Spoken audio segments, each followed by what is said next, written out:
안녕하세요. 철학 벌써 5번째 시간입니다. 여러분들끼리 EBS 온라인 클래스 커뮤니티에 올리시는 글들은 전부 꼼꼼하게 한 편씩 모두 보고 있습니다. 좋은 글 올려주시는 모든 분들께 다시 한번 감사의 말씀을 올립니다. 글을 읽고 나서 제가 일일이 모두 댓글을 달고 있으니까요. 관심 있으신 분들은 한번 읽어보셔도 좋을 듯 합니다. 안영예술고등학교 2학년 모두 성실하게 학습지 풀어주셔서 너무 감사드립니다. 자, 지금까지 우리가 수업 들은 내용을 한번 점검하고 그 다음에 오늘 수업 시작하도록 하겠습니다. 자, 아이히만이라는 사람을 통해 우리는 다양한 생각을 할 수 있는 계기를 마련했습니다. 그중 가장 중요한 내용은 생각하는 것이 정말 중요하다는 것이었습니다. 생각하지 않고 사유하지 않는 삶은 자신을 잃어버리는 행동이며 사유가 없는 성실은 어쩌면 노예의 다른 표현이 될 수 있음을 우리는 배워봤습니다. 허무주의는 절대적인 가치에 대해서 고민해보는 시간을 제공했습니다. 변하지 않고 절대적인 것은 있을까? 또 없을까? 나에게 절대적인 가치란 무엇일까? 등등 말입니다. 허무주의 사상가들은 절대적인 것은 없다고 생각했고 어떤 사람은 쾌락을, 어떤 사람은 자기의 선택을 우선시하는 삶의 태도를 보여주었습니다. 이 사상은 염세주의와 실존주의로 이어졌고 그중 실존주의에 대해서 우리는 더 자세하게 알아봤습니다. 이 세상에 절대적인 가치가 없다면 가장 중요한 것은 바로 나를 나답게 만드는 자신의 선택이라는 것입니다. 그리고 그 선택에서 가장 중요한 것은 바로 그 선택에 따른 결과가 아니라 내가 왜 이 선택을 했는지에 대한 이유입니다. 그 이유에 대해 생각해 보면 내가 어떤 사람인지 조금씩 알 수 있다는 것이죠. 그리고 잘못된 선택을 했더라도 다음에는 같은 실수를 최대한 번복하지 않음으로써 자기 삶을 더욱 가치 있게 만들 수 있다는 겁니다. 자, 오늘은 사르트르가 말한 자기기만이라는 표현과 정치에 대해서 조금 이야기를 나누어 보려고 합니다. A flea can jump nearly 100 times its height. For a human, that would be akin to jumping to the top of a skyscraper. So, if you put the flea in a jar, it'll jump right out. Then, let's say you put a lid on the jar so the flea can't jump out. At first, it'll try and keep hitting the bottom of the lid. After a while, it learns that hitting the lid isn't such a good thing and starts to jump just high enough not to hit the lid. The interesting thing is, if you remove the lid, it doesn't jump out. It's been conditioned to only jump so high. Even though it should physically be capable to jump higher, it can't. When we try something with all of our heart and soul, we really put our 100% effort into something and we fail, that's a very painful memory for many of us. And so the next time we have a similar situation, our brain often has this voice, oh, remember, you can't do that, right? Trying to protect us, right? Don't try that one. You're not good at that. But actually, it's not true. So instead of trying a different approach so that we can be successful, oftentimes we don't try at all. We simply give up. 영상 잘 보셨나요? 벼룩을 통해서 우리의 가능성을 함부로 재단하지 말라라는 이야기를 하고 있습니다. 서커스 안에서 코끼리를 도망가지 못하게 하는 방법은 아주 단순합니다. 새끼 코끼리의 다리에 족쇄를 채우고 커다란 말뚝에 그 족쇄를 연결시킵니다. 아직 힘이 부족한 새끼 코끼리는 족쇄가 걸린 말뚝을 벗어나지 못하고 그 주변을 돌아다닐 수밖에 없습니다. 그리고 새끼 코끼리가 성인이 되고 나면 이제 그 말뚝을 뽑아버릴 충분한 힘을 가졌음에도 말뚝을 뽑을 시도조차 하지 않습니다. 예전에도 못했으니까 지금도 못할 거야 라고 스스로를 한정 지었기 때문입니다.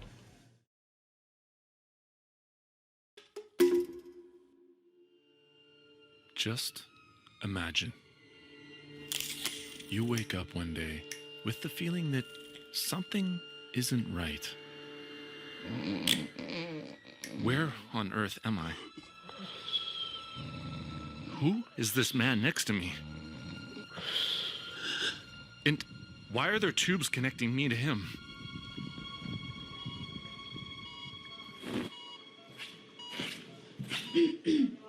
A doctor explains your situation. The man next to you is world famous. He is a virtuoso violinist. But his life is in danger. He suffers from a fatal kidney disease. He's been waiting for blood for days, and time is running out. But then, yesterday evening, a few of his biggest fans brought you to the hospital because you are the only person who has the exact same blood type as he does.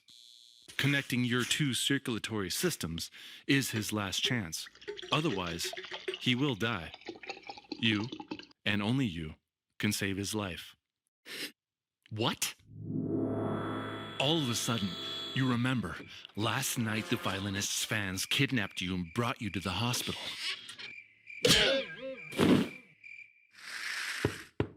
The doctor can hardly believe it. They kidnapped you to save the violinist. You try to free yourself from the tubes. Get me out of here! But the doctor tries to explain to you. As soon as you pull out the tubes, the violinist will die. You will kill him. You can't do that. She tries to calm you down by assuring you that the therapy doesn't last forever. Just 9 months. Then, the violinist will be restored to perfect health. And you can go home. So what do? Do you pull out the tubes? Or do you stick it out in bed for 9 months? What's more important? The violinist's right to life? Or your right to self-determination? 자, 상상해 보겠습니다. 지금 당신이 집에 가고 있는데 누군가 당신에게 다가오더니 마취 솜을 코에 갖다 댔습니다. 당신은 그대로 기절했고 눈을 떠보니 병실이었습니다. 당신의 옆에는 어떤 남자가 누워 있었고요. 그 남자와 당신은 어떤 호수로 연결이 돼 있었습니다. 그 호수를 통해 당신의 피가 그 사람에게 전달되고 있는 중이었죠. 자, 상황을 차분하게 파악하고 있던 당신에게 어떤 사람이 찾아와서 상황을 설명해 줍니다. 지금 당신 옆에 누워있는 그 남자는 세계적으로 아주 유명한 바이올리니스트고 세계적으로 유명함과 동시에 예술학적으로도 인류에 어떤 큰 영향을 끼칠 아주 훌륭한 사람이라고 이야기합니다. 자, 당신에게 그 남자는 이렇게 이야기합니다. 총 9개월 동안 지금처럼 당신이 이 남자에게 피를 제공해 준다면 9개월 뒤에 당신이 원하는 만큼의 금전적인 보상을 하겠다고 이야기합니다. 자, 그리고 지금 그걸 원하지 않는다면 호수를 뽑고 나가라고 얘기를 합니다. 나가도 좋다고 얘기를 하고 동시에 당신이 우리를 신고해도 우리는 아무런 저항을 하지 않겠다라고 이야기를 합니다. 자, 당신은 어떤 선택을 하시겠습니까? 9개월 동안 이 남자 옆에 있으면서 당신의 피를 이 남자에게 투여해 줌으로써 금전적인 혜택을 얻을 것인지, 그리고 또는 당장 호수를 뽑고 나와서 경찰에게 신고를 할 수도, 아니면 여배를 탈출할 수도 있을 것입니다. 자, 호수를 뽑게 됐을 때 이 남자는 죽게 되겠지만 어찌됐든 당신은 불법적으로 여기 끌려왔다는 사실이 변하진 않겠죠. 자, 어떤 선택을 할까요? 저랑 친분이 있는 현재 고등학교 3학년 남학생들과 통화를 한번 해보았습니다. 자, 한번 들어보실게요. 혹시 그 주디스 다비스 탐슨이라는 여성학자 혹시 들어본 적 있어? 아니요, 처음 들어본 것 같은데. 오케이. 그러면은 자, 이 사람이 던진 사고 실험인데 네. 한번 들어봐줘. 학교 끝나고 집에 가고 있었는데 어떤 사람이 와가지고 동훈이 코에다가 이제 솜을 갖다 댔어. 마취 솜을 갖다 댄 거야. 네. 그래서 이제 바로 이제 동훈이 기절을 하고 정신을 차려보니까 이제 어떤 병실에 누워 있었어, 동훈이가. 네. 그리고 동훈이 몸에 어떤 호수가 이렇게 연결이 되어 있었는데 그 호수의 끝에 보니까는 어떤 다른 사람이 누워 있고 그 호수가 꽂혀 있는 거야. 네. 그래서 여기가 어딘지도 모르겠고 이 사람이 누군지도 모르겠고 막 상황이 좀 파악이 안 돼가지고 지금 여기저기 막 쳐다보고 있었는데 네. 그때 어떤 병실에 어떤 사람이 들어와. 그래서 이제 그 사람이 동훈이한테 설명을 해주는 거야. 이제 동훈이한테 지금 동훈 씨 옆에 누워 있는 사람은 세계적으로 되게 유명한 피아니스트인데 네. 그 몸에 맞는 어떤 혈액이나 어떤 장기 같은 걸 찾을 수가 없고 되게 유전학적으로 특별한 사람이어가지고 그래서 네. 어떤 병에 걸려서 좀 죽어가고 있었는데 마침 정동훈 씨 몸이 이 피아니스트랑 맞아가지고 지금 수혈도 가능하고 뭐 그런 상황이라고 설명을 해. 네. 야, 그래서 이제 직접적으로 이제 거래를 이렇게 얘기를 하는 거야, 그 사람이. 9개월 동안 당신이 여기 침대에 누워 있어서 이 사람한테 지금처럼 이제 호수로 연결해가지고 영양분을 공급해 준다면 이 사람은 살아날 수 있고 살아날 것이고 네.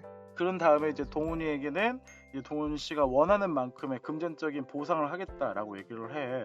네. 그리고 동시에 만약 당신이 지금 호수를 빼고 이제 이 병실을 나가도 우린 잡지 않을 거고 그 다음에 나간 다음에 경찰서에 가서 우리를 신고해도 우리는 뭐라고 하지 않겠다라고 얘기를 했어. 네. 자, 이럴 때, 자, 이런 상황일 때 동훈이라면은 어떤 선택을 할 것인가? 그러니까 나갈 것인가? 아니면 9개월 동안 이 사람 옆에서 누워 있으면서 영양분을 공급하고 이제 원하는 금전적인 혜택을 받을 것인가? 걔도 대답하는 건가요? 아, 네. 저희 강아지도. 내 소리 집어쳐! 어떤 대답을 한번 해보시겠습니까? 당연히 돈 받아야죠. 꿀이지. 아, 그래요? 뭐 특별한 이유가 있나요? 특별한 이유일 것도 없지 뭐 그냥 돈이 좋으니까. 아니, 돈 주는데 해야죠. 그치. 요즘 같은 취업난에. 아, 오케이. 만약에 동훈이가 돈을 받는다면 네. 얼마 정도 생각해? 저요. 요거 뭐 약간 백지수표 느낌입니까? 부르는 주는 대로 말하는 대로 주는 그런 저는 뭐 깔끔하게 깔끔하게. 너무 크게 안 부르고 어허. 한 너무 좀 크니까 한 10억만 너무 세게 안 부르고.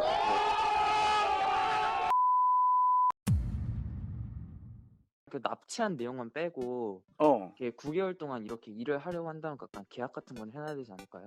혹시 모르니까. 아, 그렇다면 계약을 하고 나면은 이 일에 대해서는 어떤 다른 그 생각이 없는 거네. 그냥 해도 된다고 생각하는 거네. 네, 저는 그렇게 생각해요. 그 금전의 유혹 어떤 이유로? 가장 큰 건 금전의 유혹인 것도 있고 뭐 그렇다고 해서 엄청 나쁜 짓을 하는 것 같지도 않고 손해보는 사람 저밖에 없으니까. 어떤 사람을 살려주니까. 네, 그렇기도 하고. 그 만약에 금전을 요구한다면 재민이가 얼마 정도 요구할래? 저는 아직 잘 경제적인 관념이 없어서 잘 모르는데 그냥 머릿속에 떠오르는 대로 한다면 9개월 동안 아무것도 안 하고 있어야 된다면 제 생각에는 1억 이상 줘야 되지 않을까요? 오케이 1억 고맙습니다. 재민이 잘 지내냐? 저는 요즘 그냥 책받기처럼 공부하면서 살고 있어요. 고생이 많다. 자, 저는 여러분들에게 이런 이야기를 하고 싶어서 이 이야기를 꺼냈습니다. 자, 이 이야기는 낙태에 대한 이야기예요. 자, 탐슨이라는 여성학자가 있는데 그 탐슨이라는 여성학자가 낙태의 어떤 합법성을 말하기 위해서 이런 예시를 들어 사람들에게 이야기를 했습니다. 9개월 동안이란 기간은 바로 임신 기간을 이야기하는 거고요.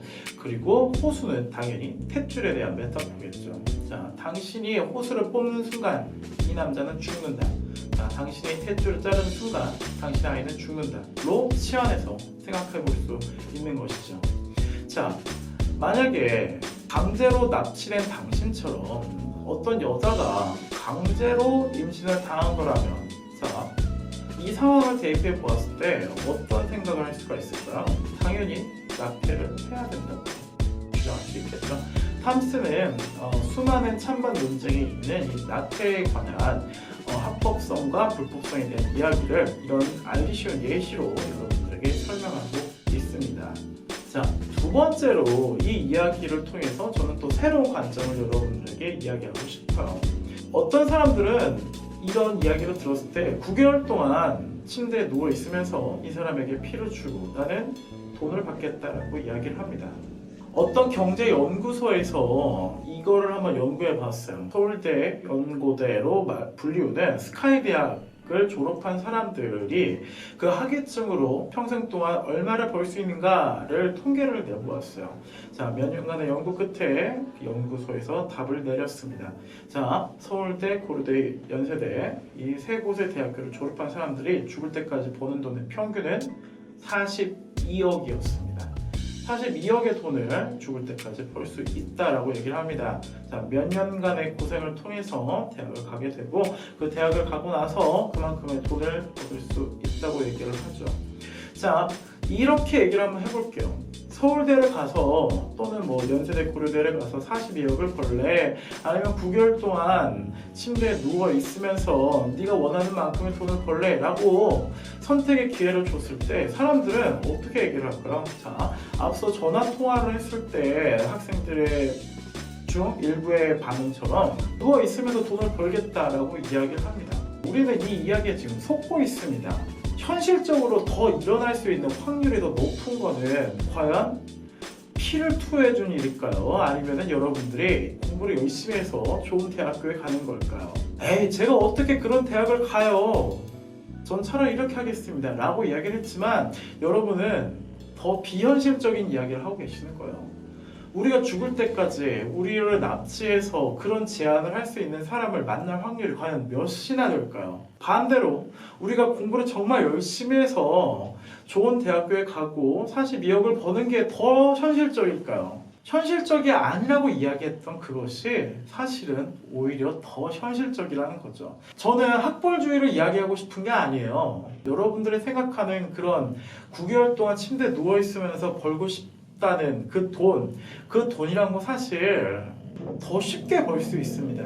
여러분들이 현재에 더 충실하고 더 열심히 산다면은 그 돈 분명히 더 벌 수 있다고 저는 상상하고 또 생각합니다. 과연 더 현실적인 게 어떤 걸까요? 9개월 동안 침대에 누워있으면서 피를 주는 게 더 현실적인가요? 아니면 여러분들이 지금의 일을 공부를 열심히 하면서 자신의 꿈을 목표를 이룸으로 해서 돈을 버는 게 더 현실적인가요?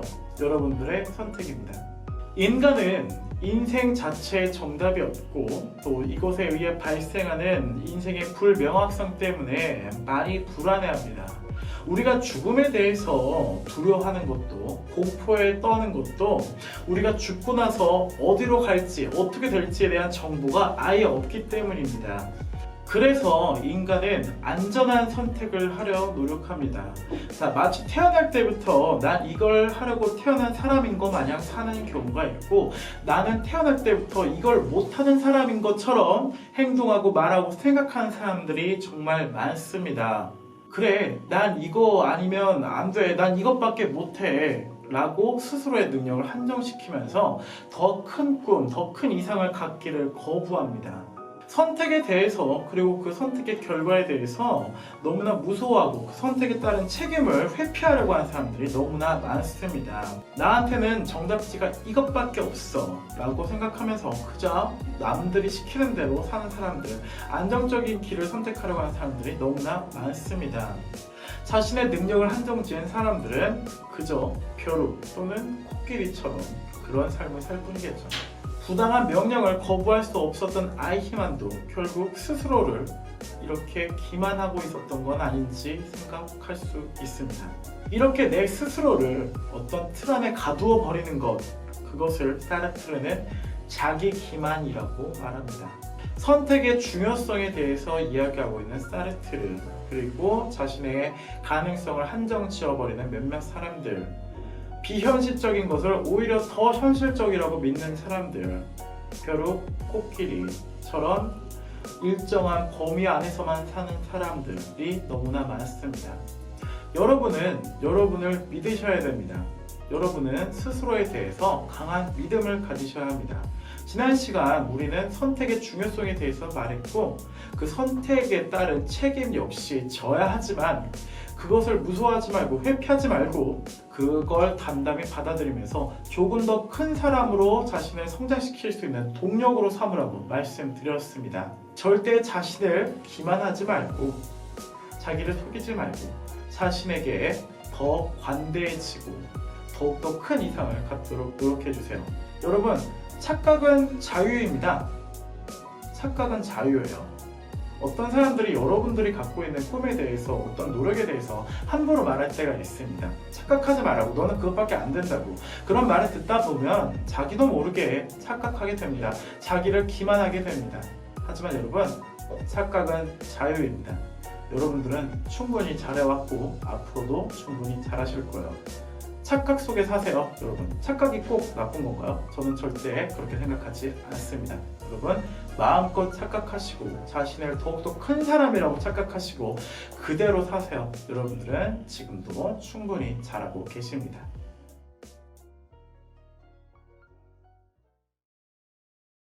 And these illusions help us have they're very nice to have. They help us feel positively, and they help us accomplish things and do good things for other people too.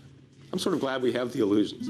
사람들은 세상을 더 긍정적으로 보고 살짝 왜곡하고 있을 때가 훨씬 그러지 않을 때보다 더 행복하다. 맞는 말입니다. 저도 그렇게 생각합니다.